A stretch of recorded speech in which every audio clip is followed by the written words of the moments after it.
Primer: Locomotives. Diesel-electric locomotives. Diesel locomotives. The diesel-electric locomotive remains the primary power plant for railroads in the modern age.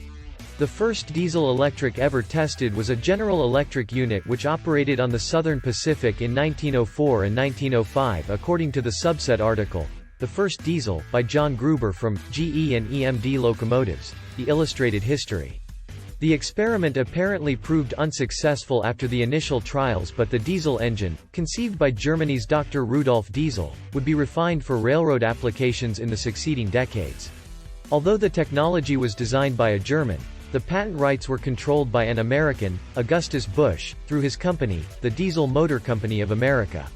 While GE is credited with pioneering diesel technology, it was not the first to utilize a power plant which did not employ a boiler. In 1890, William Patten placed a 10-horsepower Van Dusen gasoline engine inside a railcar, believed to be the first of its kind.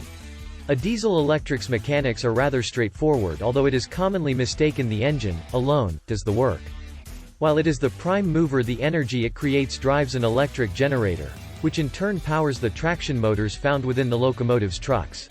The latter are responsible for turning the wheels and propelling the unit forward. The engine, itself, has no involvement in the actual motion. In essence, the diesel is an electric locomotive with its own power plant. In 1917, GE continued refining diesel technology when it tested an experimental model utilizing a GM50 prime mover, a V8 diesel engine designed by GE but based from German Junkers engines used in aircraft. A year later it launched formal production of these 225 horsepower machines. The boxcab switchers were largely considered a failure, although did find a few buyers.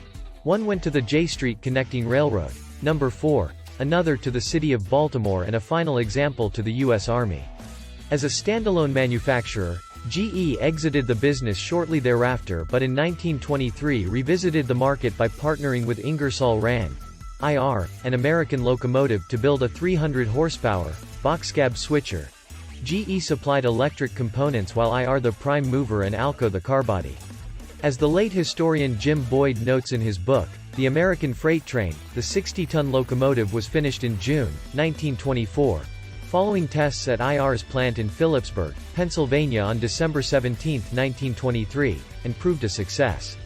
It toured the country as number 8835, GE's construction number, and was eventually sold to the Central Railroad of New Jersey, #1000, where it spent many years in switching assignments around New York City. Small switchers proved the domain of diesels for many years as railroads remained distrustful of their ability to handle the rigors of main line service. The Electro-Motive Corporation, however, believed otherwise. The company began in 1922 as a small, privately owned operation based in Cleveland, Ohio, building inexpensive motor cars.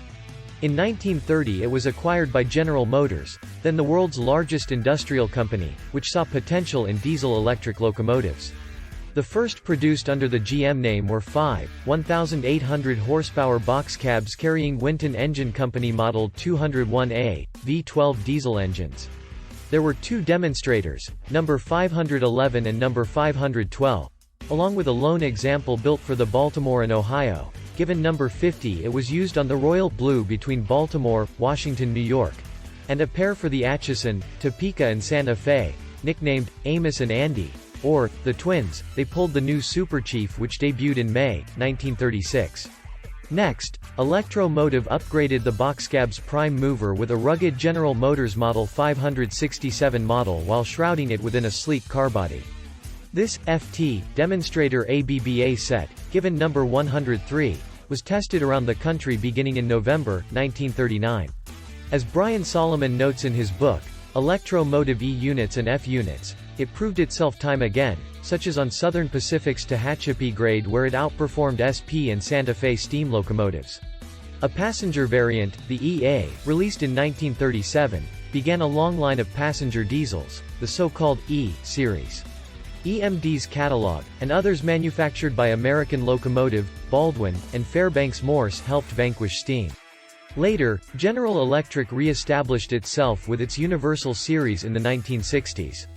Thanks for watching. Follow on Twitter at McKinneyBrief.